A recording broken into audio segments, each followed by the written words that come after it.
President Putin, you have repeatedly and passionately denied that Russia was behind the interference with our American presidential election. But as you know, the consensus view in the United States is that you did. That's what the 17 intelligence agencies concluded, and that's what the Republicans and the Democrats on the congressional oversight committees who have seen the classified report have said. Are they all lying? They have been misled, and they aren't analyzing the information in its entirety. I haven't seen even once any direct proof of Russian interference in the presidential election in the United States. We met President Putin in St. Petersburg, his hometown and Russia's former capital. He grew up in a modest neighborhood here, became a KGB spy master, and has been Russia's strongman for 17 years now. Welcome to the St. Petersburg International Economic Forum. It was my job to moderate the forum, Mr. Putin's signature event, with more than 4,000 people in the audience, including world leaders, some sharing the stage. The normally wonkish gathering quickly became heated when I asked President Putin about Russia's attempts to hack the 2016 election. And what the experts say is that this couldn't have been faked, that it's 100 factors that point to Russia. They say it's the forensics, it's the digital fingerprints, it's the IP addresses, the malware, the encryption keys, the specific pieces of code, that all of them point to Russia, and none of them points to anyone other than Russia. What fingerprints, or hoof prints, or horn prints? What are you talking about? IP addresses. They can be invented, you know. There are a lot of specialists who can even make it so it comes from your home IP address, as if your 3-year-old daughter carried out the attack. President Putin, there are reports today in the American press that the Trump administration took active steps to ease sanctions on Russia almost immediately after Trump took office. Was this possibility ever discussed between the Trump team and your representatives prior to President Trump being inaugurated? You know, I saw what was happening. To be honest, it was a big surprise for me too. What they're saying is just nuts. I don't know where the people spreading this disinformation came from. It's some sort of catastrophe. After those testy exchanges, we weren't sure what was going to happen later when we sat down for our one-on-one interview and went right back to the issue of hacking. You had said for months that Russia had nothing to do with the interference of the American election, and then this week you floated the idea of patriotic hackers doing it. Why the change, and why now? I hadn't said anything. It's just that French journalist asked me about those hackers. I told him the same thing I can tell you. Hackers can be anywhere. They can be in Russia, in Asia, even in America, Latin America. They can even be hackers, by the way, in the United States, who very skillfully and professionally shifted the blame, as we say, onto Russia. Could you accept that? In the midst of a political battle, by some calculations, it was convenient for them to release this information. So they released it, calling out Russia.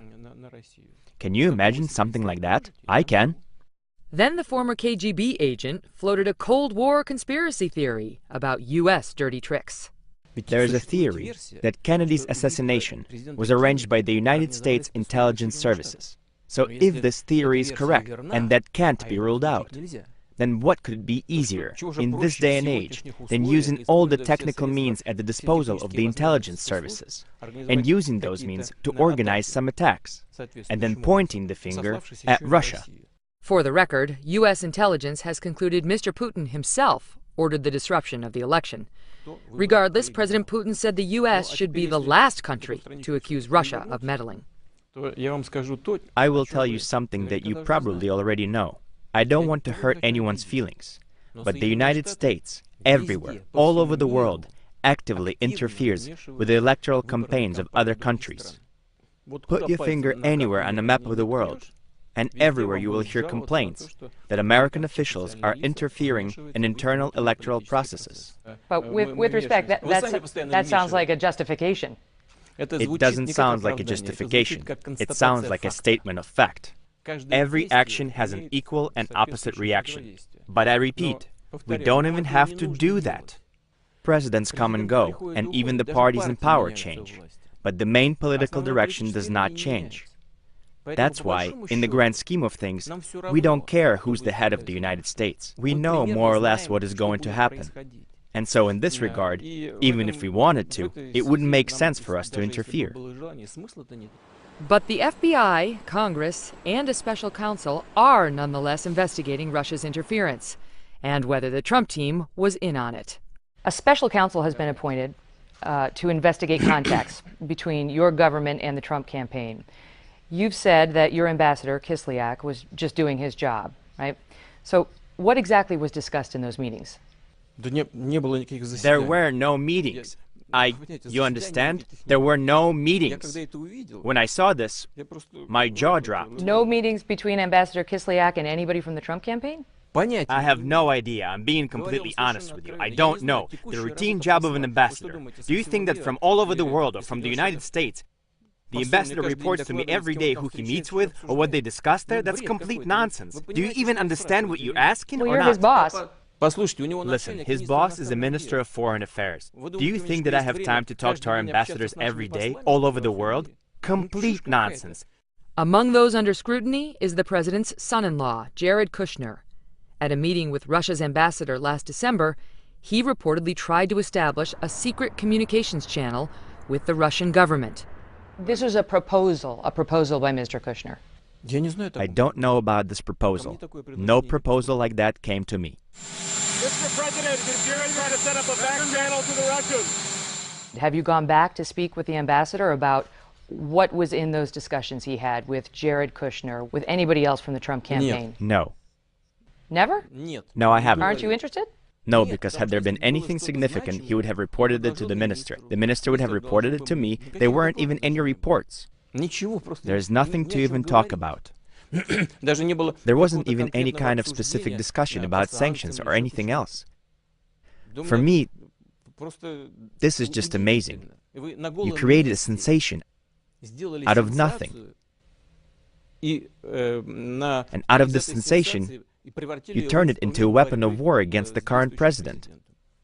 Well, this is, you people are so creative over there.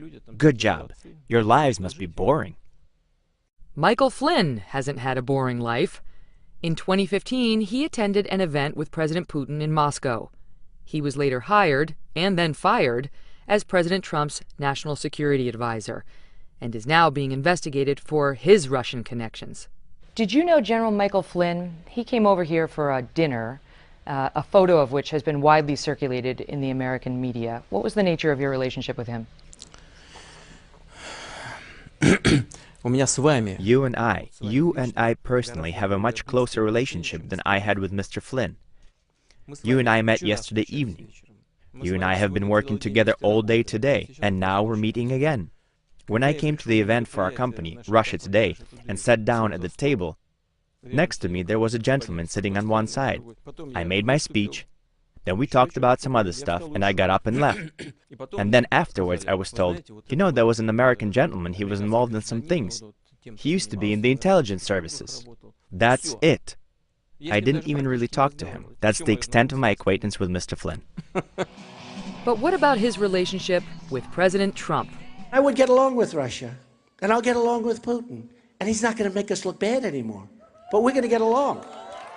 There have been questions in America about Donald Trump's finances.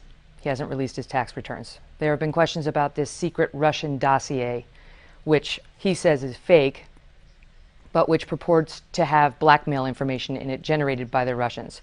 There have been questions about the communications between the Kremlin and the Trump campaign, all of which has Americans asking, do you have something damaging on our president? Well, this is just another load of nonsense. Where would we get this information from? Why, did we have some special relationship with him? We didn't have any relationship at all. There was a time when he used to come to Moscow, but I never met with him. We have a lot of Americans who visit us.